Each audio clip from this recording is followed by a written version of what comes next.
Kemudian kita masuklah ibadah, ya. Masuk ke bab ibadah. Biasanya kalau bab ibadah ada bab wudu. Masuk bab wudu dulu deh, ya. Di bab wudu itu ada hadis panjang, bacaan setiap gerakan. Cuci muka ada doanya, cuci tangan ada doanya. Itu hadis dhaif jiddan, bahkan la aslalahu, nggak ada sumbernya. Namun Imam Al-Ghazali keliru nukil hadis itu di kitab Ihya. Namun kekeliruan Imam Ghazali ini sudah diingatkan oleh Imam Al-Raqi, sehingga ini tidak usah diamalkan meskipun ada di kitab imam yang hebat. Ya, kenapa Imam Ghazali pernah mengatakan bid'ati fil hadis muzjah. Kemampuanku dalam meneliti hadis tidak terlalu banyak. Namun selevel Imam Ghazali meninggalnya kitab Sahih Bukhari di dadanya. Berarti beliau pencinta sunnah. Jadi ahli hadis itu terbagi banyak, Pak. Yang pertama, ahli hadis yang mengerti kualitas hadis. Nah, ini jarang, nggak banyak. Yang kedua, ada ahli hadis khusus sanad aja. Dia ngumpulin sanad, dengar dari ustaz ini dapat ijazah, dari ustaz ini dapat ijazah, dari syekh ini dapat ijazah. Tapi dia tidak terlalu banyak mengerti ini hadis sahih atau tidak sahih. Kalau di zaman-zaman tahun 1900-an awal itu ulama kita di Mekah banyak yang begitu. Contohnya Syekh Imam yang terkenal Syekh Nawawi Bantani. Itu ahli sanad. Artinya koleksi sanadnya banyak. Namun beliau tidak ahli dalam mengatakan ini sahih tidak sahih. Ya wajar, karena waktu itu nggak ada Google, nggak ada laptop, nggak ada Android. Sekarang kita bisa di HP saya lengkap, Pak, alat untuk mencek hadis sahih tidak sahih. Jadi walaupun saya bisa, belum tentu saya lebih pintar dari Syekh Nawawi Banten. Ya, kenapa? Karena zaman saya alatnya sudah ada. Maka orang-orang yang sekarang bisa mendhaifkan, mensahihkan hadis jangan terlalu besar kepala. Karena kita beruntung hidup zaman sekarang. Cukup disyukuri dan kita katakan imam ini kelebihannya di sini, tapi di zaman itu karena kekurangan alat maka beliau tidak bisa mengetahui hadis ini sahih tidak sahih. Ya, Syekh Nawawi Al-Bantani rahimahullah itu punya beberapa kitab, contohnya misalnya Tadqiq, ya. Itu di situ ada beberapa hadis dhaif dan beliau tidak jelaskan karena emang beliau bukan pakarnya. Beliau cuma menjelaskannya aja. Namun itu tidak mengurangi kemuliaan Syekh Nawawi, begitu juga tadi Imam Ghazali, tidak mengurangi kemuliaan mereka, ya. Syekh Nawawi ini punya murid di Indonesia karena dia orang Banten tapi pernah ngajar di Mesir dan lama di Mekah, wafat di Mekah. Beliau punya murid banyak sekali dan kitabnya terkenal, maka beliau disebut Imamul Hijaz, imam di Saudi itu, ya. Di zaman Saudi belum ada. Muridnya di Indonesia ada yang langsung ketemu dan tidak. Kalau di Jawa itu, ya, bukan di Jawa, di Banjar itu ada namanya Syekh Ahmad Khatib Sambas. Kalau di kita di Sumatera ada Syekh Ahmad Khatib Minangkabau, itu muridnya. Tapi Syekh Ahmad Khatib Minangkabau lebih dulu jadi mufti daripada gurunya. Jadi meninggal Syekh Ahmad Khatib, baru Syekh Nawawi jadi mufti. Jadi kebalik. Kenapa? Karena ada kedekatan antara Syekh Ahmad Khatib dengan Syarif Mekah saat itu. Jadi dulu orang kita pernah jadi orang hebat, Pak, di Mekah. Namun cuma ahli sanad, tidak ahli dalam mensahihkan dan mendhaifkan hadis, ya. Ahmad Khatib Minangkabau, kemudian Khatib Sambas. Ini kan nama-namanya sama Ahmad Khatib nih. Dia punya murid banyak di Indonesia. Bahkan pendiri NU Muhammadiyah itu muridnya. Muhammadiyah lebih dulu dari NU berdiri. Syekh Ahmad Dahlan, namanya dulu Darwish, itu berguru langsung ke Ahmad Khatib. Kemudian siapa lagi? Syekh Hasyim Asy'ari, langsung berguru.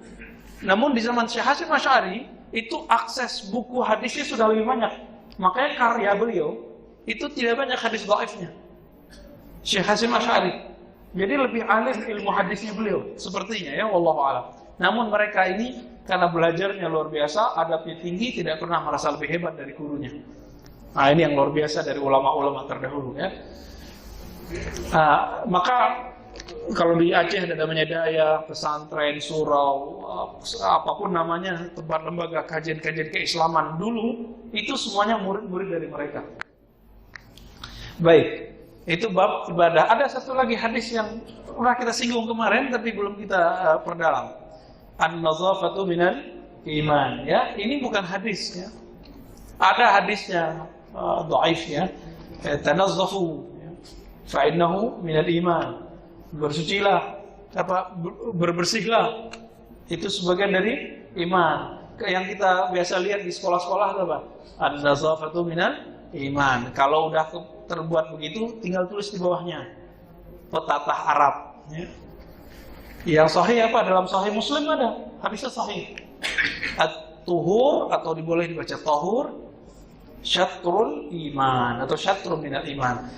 Jadi kesucian, bersuci separuh dari keimanan. Sholat tanpa bersuci nggak sah ya. Apalagi baca Quran tanpa bersuci nyaman nggak? Masuk masjid tanpa bersuci orang junub boleh nggak? Nggak ya. Maka disebutlah separuh. Dan tuhur ada dua, kesucian zahir dan kesucian batin. Jadi mungkin maksudnya benar, tapi jangan pakai hadis yang dhaif ya. Itu mengenai kebersihan dan wudu ya. Ada satu hadis yang diperdebatkan di dalam wudu, inna lil wudu walahan, syaitan ismu walahan. Di dalam wudu ada nama syaitan namanya walahan, tapi ini maknanya ada di Sahih Muslim. Maknanya ada di Sahih Muslim ya, tapi ini hadis dhaif. Kita masuk ke sholat. Nah, di sholat itu juga ada hadis dhaif, tapi tidak banyak. Contohnya yang sering kita dengar as-salatu imaduddin. Itu asalnya dia dhaif, Pak, tapi ada penguatnya di Tirmizi. Maka dia tidak kita sebut lagi hadis dhaif. Salat itu tiang agama. Yang pasti dhaif itu an-nisa'u imadul bilad. Itu palsu, Pak. Perempuan tiang negara ya. Itu enggak benar ya. Kemudian ada hadis yang dhaif ini, tapi boleh diamalkan. Setelah imam baca waladdallin, lalu sebelumnya baca apa? Rabbighfirli, amin. Itu ada hadisnya di Tirmizi, tapi Imam Tirmizi sendiri menilainya dhaif. Namun beliau membolehkan untuk mengamalkannya. Jadi kalau ada orang mengamalkannya, berarti dia mengikuti penjelasan Imam Tirmizi. Karena Imam Tirmizi mengatakan semua hadis di dalam kitabnya boleh diamalkan kecuali dua, dan ini nggak termasuk. Ya. Kalau ada yang ngamalin itu sudah benar. Adapun hadis membaca Al-Fatihah di belakang imam itu hadisnya sahih. Ya, Imam Bukhari pakai ini, Muslim pakai itu. Ya, la salata liman lam yaqra bi Fatihatil kitab. Tidak sah salat bagi orang yang tidak baca Al-Fatihah. Dan Abu Hurairah menyebutkan bahwa itu bacanya di belakang gitu. Di belakang imam. Namun kalau kita punya imam tidak wajib baca Al-Fatihah, dianjurkan saja. Kata Imam Syafi'i, seseorang tidak bisa mewakilkan munajatnya ke imam, maka dianjurkan dia baca Fatihah lagi di belakang. Gitu ya. Enggak banyak lagi. Paling itu tentang mengenai gerakin telunjuk, itu hadisnya sahih riwayat Imam Nasa'i. Dan tidak menggerakkan juga sahih. Jadi dua-duanya sahih. Jadi ada hadis menggerakkan, ada hadis tidak menggerakkan. Cuma Imam Malik mengatakan innamat tahrik ar-rafa. Yang dimaksud dengan menggerakkan itu ngangkat waktu tasyahud. Asyhadu an la ilaha illallah. Tapi imam lain mengatakan enggak, itu dari awal sampai akhir. Gitu ya. Cuma kalau antum mengamalkan jangan ganggu orang ya. Nah, itu ganggu orang tuh. Orang nanti ngelirik. Pelan ya.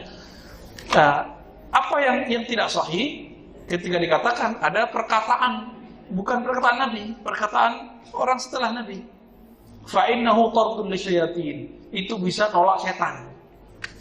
Ya, begini bisa nolak setan. Tapi ini bukan hadis, ini pendapat, ya. Jadi tidak sahih ini perkataan Rasulullah sallallahu alaihi wasallam. Kemudian apalagi? Udah nggak banyak, dalam sholat tuh nggak banyak ya. Nanti ba'da sholat, nah ini mohon maaf, tangan yang begini-gini, Assalamualaikum, itu nggak ada hadisnya Pak. Tapi boleh nggak? Ulama kita mengatakan, Sallu, pakai hadis, kama ra'aitumuni usolli. Dalam Sahih Bukhari, sholatlah seperti kamu lihat aku sholat. Pada lihat Nabi sholatnya? Enggak, maka lihat guru kita yang sholat. Gurunya harus punya silsilah ke Rasulullah, silsilah keilmuan. Dan kita nggak melihat guru kita sholatnya digituin, di kitab-kitab juga nggak ada. Ya, nggak ada ya. Kalau mau begitu selesai dulu Assalamualaikum ya. Assalamualaikum warahmatullah, Assalamualaikum warahmatullah, baru buka tangannya ya. Itu baru afdal.